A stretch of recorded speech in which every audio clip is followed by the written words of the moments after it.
a video on making a rich fruitcake. So I'm always looking to... Oh, there's the lights on. No, the bulb's gone. Oh, that's not good, is it? Damn. I have to replace that bulb. That's a bit of a pain. So, not to worry. The under lighting. It needs some new bulbs. But anyway, I'm getting sidetracked as always. So, I'm always looking to improve my fruitcake. Yeah, my fruitcake recipe. And at Christmas, I was given some fruitcake, and the guy soaks his fruit before he makes cake. I've never done that because Mum never did it. So, and I kind of thought the only reason that people used to soak fruit was fruit used to come from countries that were far away, and it came on boats, and by the time it was dried out a lot more than it is, more in the past than it was now, because it had to survive for longer. So you had to soak it, because basically like these little dried fruits were just like little bullets, like shotgun pellets. So you had to soak it to soften it up. If you just put it into a cake, it would have just dried out the cake entirely, which I have done in kind of like a bit of an experiment. And I was like, oh, I put the ingredients that I put in it too dry, and it just and the dry ingredients just draw out all the moisture from the other ingredients, just make a really dry cake. I fixed it. There's a video, it'd be in the rich fruitcake section. So I don't think we actually needed to. Well, if we look at dried fruit, it's soft really, and you can eat it, you know. But I kind of thought, well, let's have a go at soaking some fruit in some tea, which I've heard works. So I've soaked some the right amount of dried fruit in some tea overnight, so that's the liquid underneath. Now, also we'll take a... So I plumped up to like twice the size, as you can see. Now, the only problem is we're adding extra moisture to the cake. So I was a little bit concerned about that. So we've hanged on the compost. There's the compost there. Put the tea bags on the compost because we don't like waste. So I just kind of thought we probably should. I'm not going to use that liquid, but we probably should just dry this fruit out a little bit. I've done that wrong to start off with. We should probably dry this fruit out just that little bit more, just to remove the surface liquid. And then it's not too wet. We don't want a wet cake.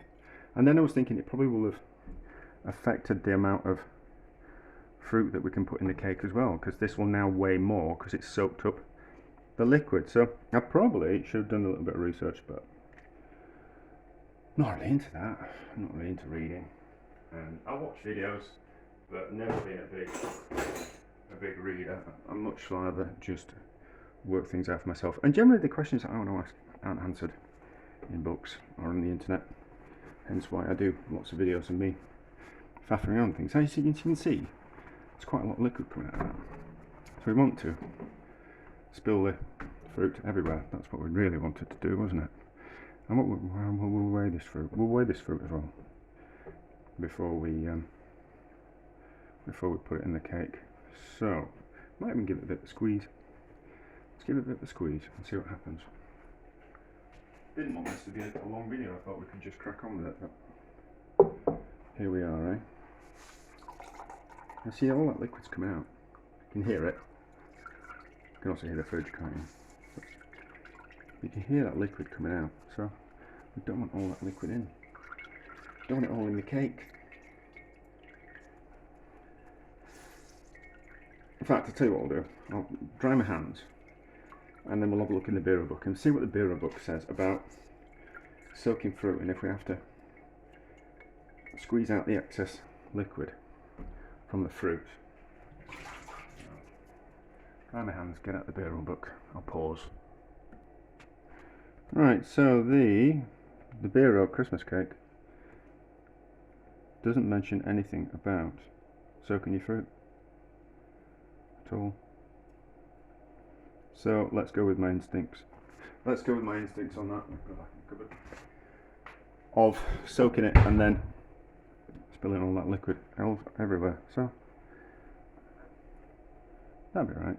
That'd be right. We've got rid of quite a lot of the liquid. How does that taste? Finger. Quite sweet and fruity. Yeah, so that was something I wanted to add as well. That I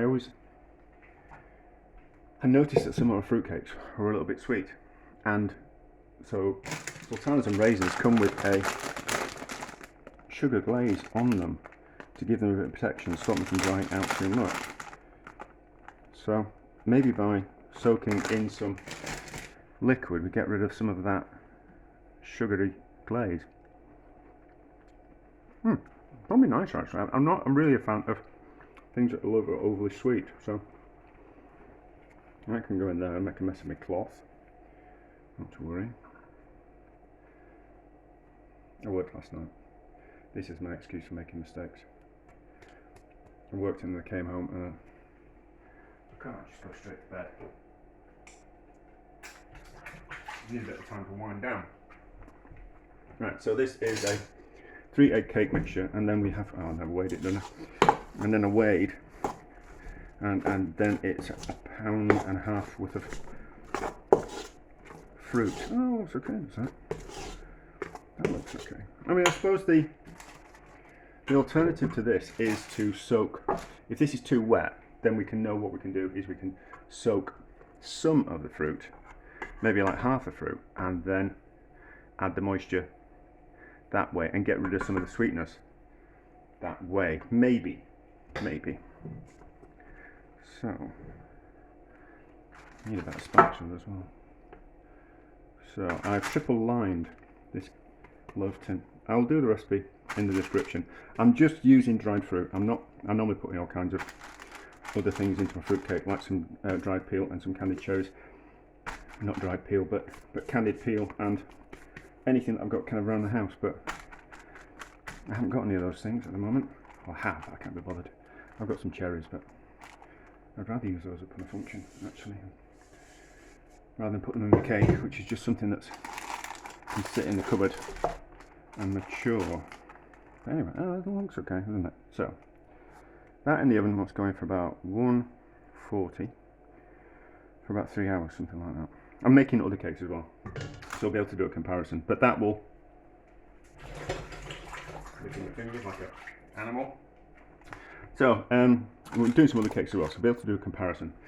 Into the oven, triple lined, and then what I do is I put a bit of banqueting, not banqueting oil, too big, that's okay. A bit of Greek baking parchment over the top, just to protect the top of the cake. So that, and then tuck underneath. My mum used to tie around with newspaper and all kinds of things and string. It seemed like a bit of a faff. All you really need to do is a bit of baking parchment over the top, and then tuck it underneath, and then the weight of the cake will hold it in place. Especially, which is a good idea if you've got fan ovens. Come out the oven. I've just given them half an hour longer because they just didn't seem kind of quite ready. So it was 3.5 hours. That looks alright, doesn't it? That's the one where it's with soaked fruit. That's the one without the soaked fruit. So there's not that much difference, isn't there? But obviously we'll see when we cut into them a little bit later on when they've cooled. Let's cut into these cakes. So I was thinking while I was swimming that because one of the cakes is going to have a lot more moisture in it, I don't think it will keep particularly very well. I think it will want to start going mouldy or off kind of quite quickly. Whereas, yeah, it feels really wet, does this? So yeah, that's really wet, is that? Yeah, that's not gonna preserve at all. So normally, you mature a rich fruit cake for at least a couple of months. Wrap it up in some foil and put it in an airtight container, and then leave it for a couple of months in a cool, dry, dark place, and it'll mature and become nice. You can feed some whiskey into it, or some rum, or some brandy, or something like that. Infinitely better once you've done those type of things, matured it for a little bit. Mine never really gets to that stage because I eat them far too quickly. But that is far too wet. That's not gonna mature at all. What will happen is the bacteria will start wanting to grow in that, and it'll go mouldy. But